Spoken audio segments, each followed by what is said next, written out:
Hello everyone. Last class में हमने types of companies में companies on the basis of liability पढ़ी थी।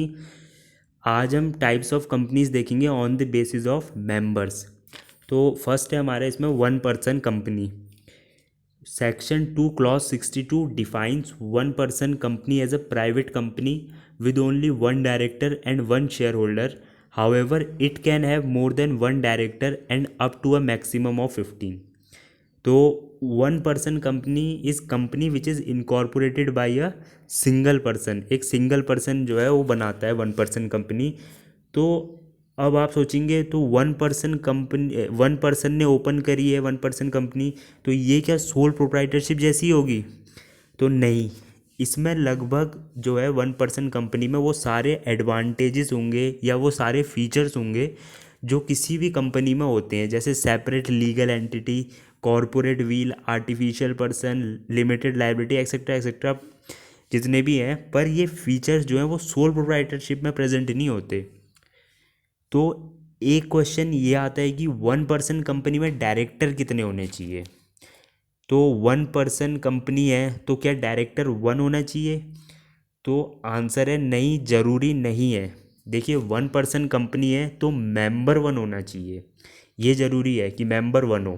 पर डायरेक्टर जो है वो एटलीस्ट वन होना चाहिए, और maximum director one person company में 15 तक हो सकते हैं।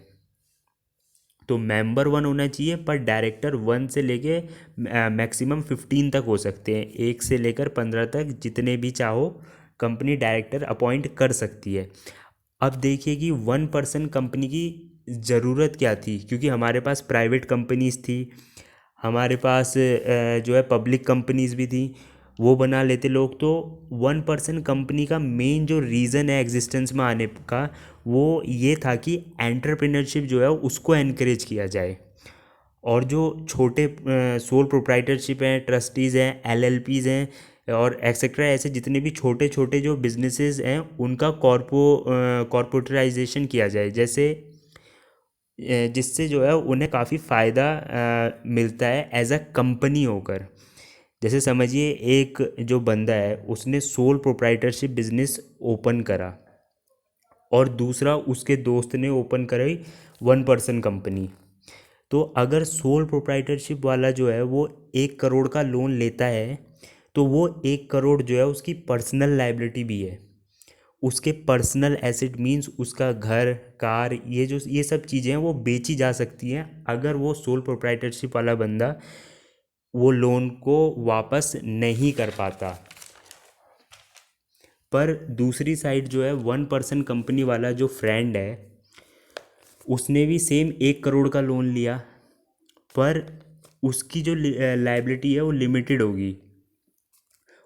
उसकी लाइबिलिटी उसके शेयर्स की जो अनपेड वैल्यू है उस पर डिपेंड करेगी, या फिर जो उसकी गारंटेड अमाउंट होगी।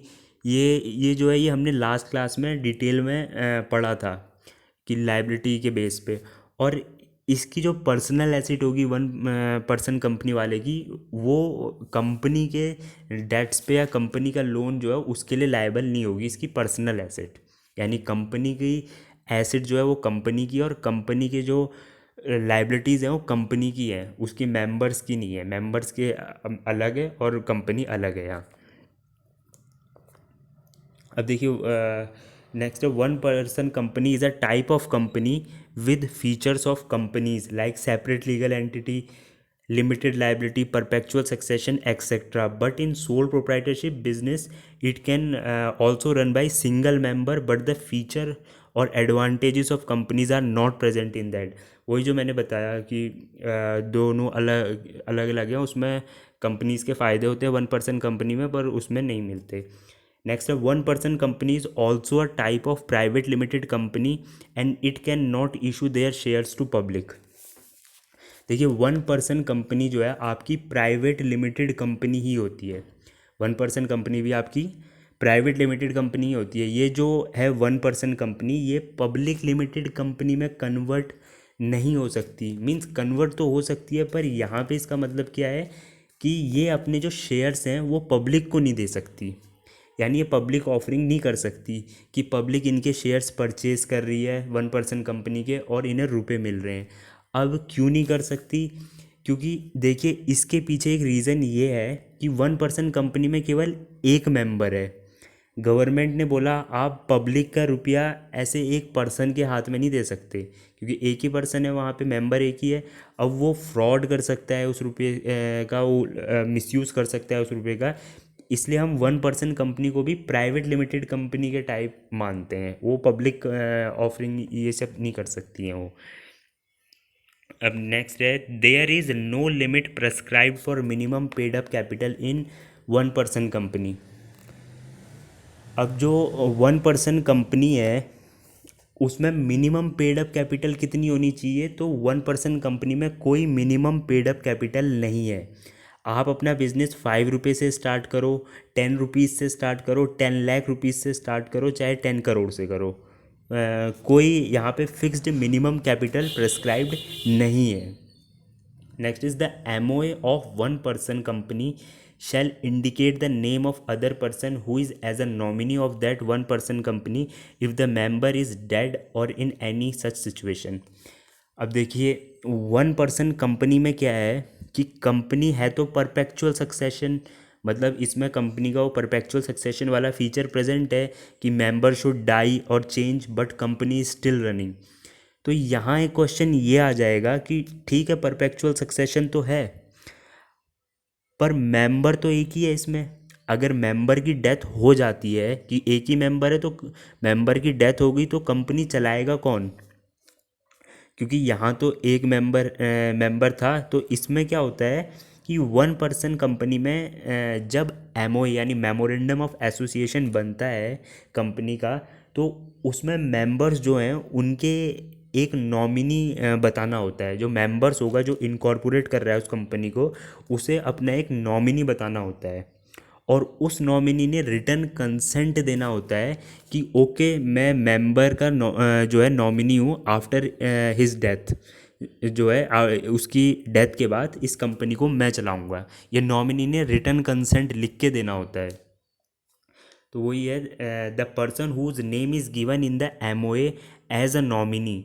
जो पर्सन अपना नेम देगा मेमोरेंडम ऑफ एसोसिएशन में as a nominee shall give his prior written consent. उसने अपनी रिटर्न कंसेंट देनी होती है, रिटर्न कंसेंट देनी होती है in prescribed form and the same shall be filed with registrar of companies. यानी जब इनकॉर्पोरेट होती है तो रजिस्ट्रार ऑफ कंपनीज के अंडर जो है कंपनीज इन वहाँ पे इनकॉर्पोरेट होगी, वहाँ सब कुछ उसके डॉक्यूमेंट सबमिट होंगे।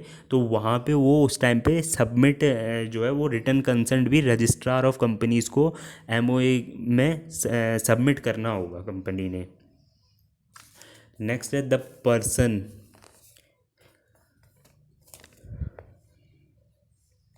The person as a nominee has a right to withdraw his consent at any point of time, and the member of 1% company may at any time change the name of such other person by giving notice to the company, and the company shall intimate the same to the registrar।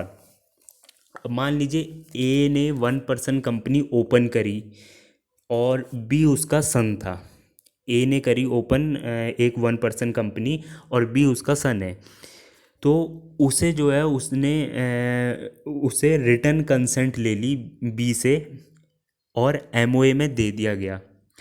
उस return consent को जो है MOA में दे दिया, B ने consent दी। तो अब अगर मान लीजिए कुछ टाइम बाद बी जो है यानी जो सन है यानी जो नॉमिनी है, उसका माइंड जो है वो चेंज हो गया। उसने सोचा कि क्या यार यहाँ ये कंपनी जो है कंपनी संभालूंगा ज़िंदगी भर, इससे अच्छा मैं फ़ॉरेन में सेटल हो जाता हूँ। तो अब वो जो नॉमिनी था अब वो नहीं चाहता कि मैं नॉमिनी रहूं। तो क्या वो अब हट सकता है वहाँ से एज अ नॉमिनी? क्योंकि एमओए में तो दिखा दिया उसे एज अ नॉमिनी। तो अब क्या वो अपने को वहाँ से हटा सकता है एज ए नॉमिनी? तो आंसर है हाँ, वो हटा सकता है। बी जो है B can revoke his consent at any point of time, यानी जो नॉमिनी है वो कभी भी अपना नाम एज अ नॉमिनी से हटा सकता है। अब एक दूसरी कंडीशन आ गई कि बी मीन्स जो सन है यानी नॉमिनी है, उसने कंसेंट दे रखी है कि ठीक है मैं एज अ नॉमिनी हूँ और ए के बाद जो है कंपनी मैं चलाऊँगा। पर ए को लगा कि यार बी के बस की बात नहीं है, इससे नहीं हो पाएगा, ये कंपनी जो है नहीं चला पाएगा। तो अब जब बी कंसेंट दे चुका है एमओए में, मेमोरेंडम ऑफ एसोसिएशन में, तो क्या ए बी को एज अ नॉमिनी हटा सकता है? तो आंसर है हाँ, A can change nominee at any point of time. यानी बी जो नॉमिनी है वो भी जब भी चाहे अपना नाम एज अ नॉमिनी हटवा सकता है, और ए जो कि मेंबर है वो बी को एज अ नॉमिनी हटाकर किसी और को रख सकता है। नेक्स्ट है, only a natural person who is an Indian citizen and resident in India shall be eligible to incorporate a one person company, and also same requirements are for to become a nominee in any one person company। अब one person company open कर सकते हैं। तो देखिए तीन requirement हैं one person company open करने के लिए, तीन रिक्वायरमेंट है कोई भी अगर बंदा ओपन करता है।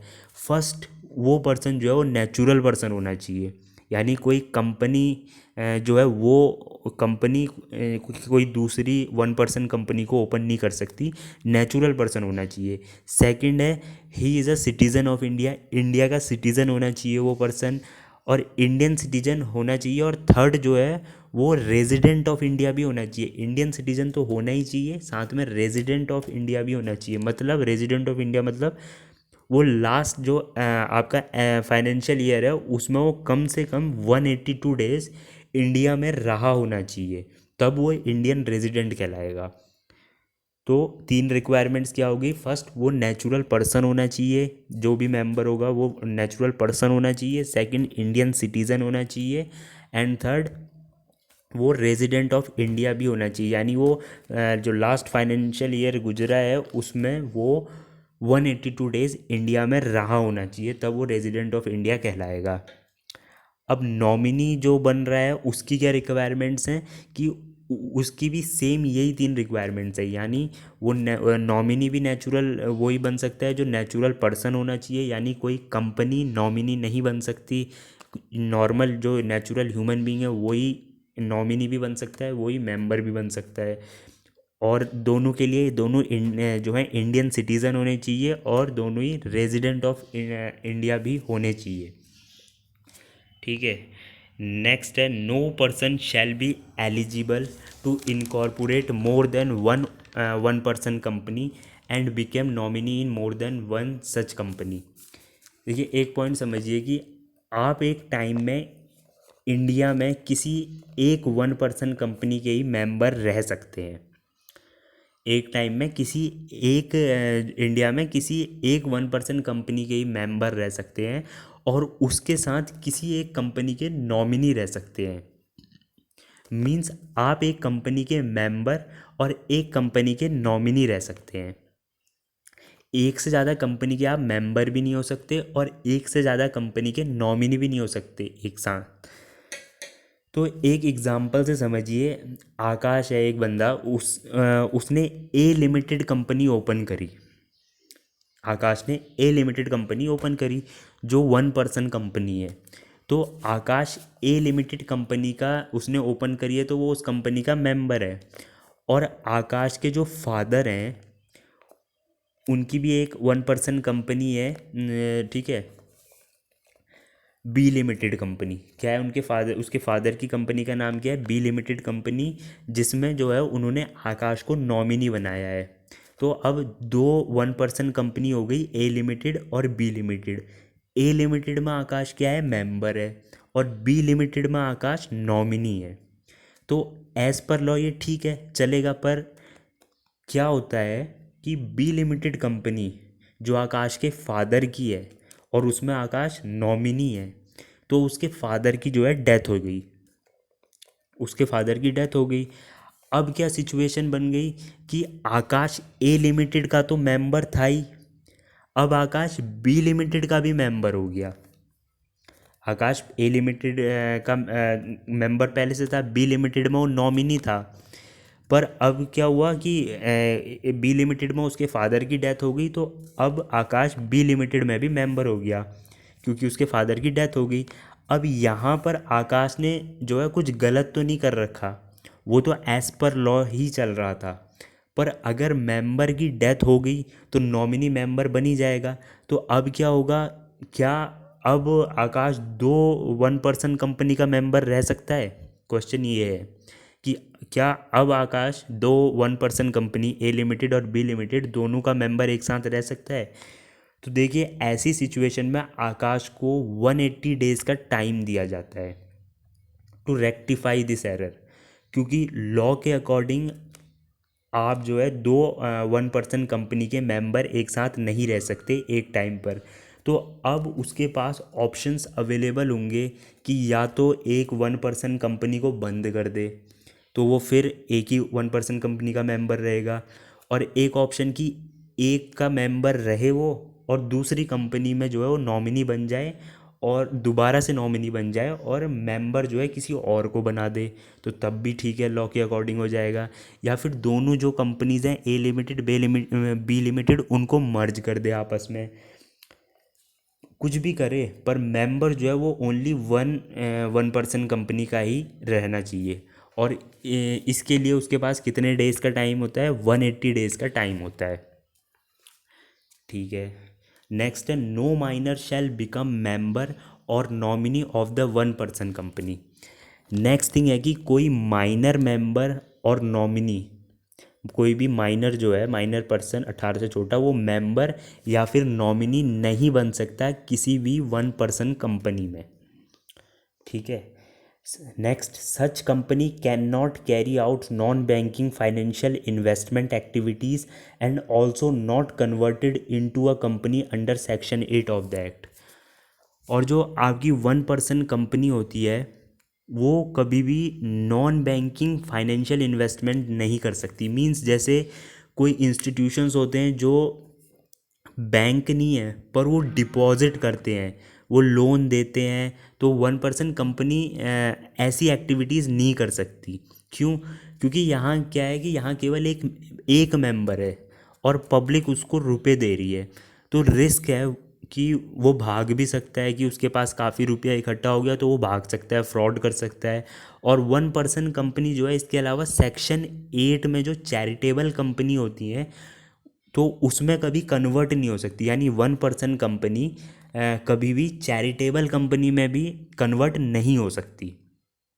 तो ये दो चीज़ें हो गई कि नॉन बैंकिंग फाइनेंशियल इन्वेस्टमेंट नहीं कर सकती है, और दूसरी कभी भी सेक्शन 8 वाली जो चैरिटेबल कंपनीज होती हैं उनमें कभी कन्वर्ट नहीं हो सकती। लास्ट है, इफ़ वन पर्सन कंपनी और any officer of such company contravenes the provision, they shall be punishable with fine which may extend to 10,000 rupees and with a further fine which may extend to 1,000 rupees for every day and after the first during which such convention continues। और last देखिए, अगर कोई one person company या फिर member या कोई officer किसी one person company का कोई प्रोविज़न को तोड़ता है, यानी किसी लॉ को नहीं मानता, तो उस पर फर्स्ट डे जो है 10,000 एंड आफ्टर दैट डेली के 1,000 रुपीज़ तक जो है चार्ज लग सकता है, फाइन लग सकता है। जैसे हमने ऊपर पढ़ा, मान लीजिए कि जो दो कंपनीज़ में मेंबर, एक पर्सन जो है वो किसी दो वन पर्सन कंपनी में मेंबर नहीं बन सकता। अगर वो बन जाता है, जैसे एक में नॉमिनी था और एक में मेंबर था, दूसरे में भी वो जो मेंबर थी उसकी डेथ होगी, तो दो कंपनीज़ में जो है एक पर्सन मेंबर बन गया। तो यहाँ पे उसको कितने दिन का टाइम मिला था? 180 डेज़ का टाइम मिला था कि वो कैसे भी करके एक कंपनी में ही मेंबर रहे। तो अगर 180 डेज़ हो जाते हैं कंप्लीट और 181 जो डे है वो हो गया, तो 181 डे जैसे ही हो गया तो वहाँ पे 181 डे में उसको 10,000 फाइन लग गया। अब 182 वाला डे जो आएगा उसमें उस पे प्लस 1,000 फाइन लगेगा। फिर ऐसे ही पर डे 183 में 1,000, 184 में 1,000, ऐसे हर दिन जो है 1,000 रुपीज़ ऐड होते जाएंगे। यानी पहले दिन जो है उस दिन 10,000 लगा और उसके नेक्स्ट डे से हर दिन का ₹1000 रुपीज़ जो है फ़ाइन लगता जाएगा। तो ये था हमारा 1 पर्सन कंपनी। आज हम यहीं तक रखते हैं। नेक्स्ट क्लास में हम बाकी जो इसके अलग दूसरे टाइप्स हैं, प्राइवेट कंपनी और पब्लिक कंपनी, हम वो करेंगे। Thank you. होप सो आपको समझ आया होगा। अगर आपको क्लास अच्छी लगी तो please like share and subscribe.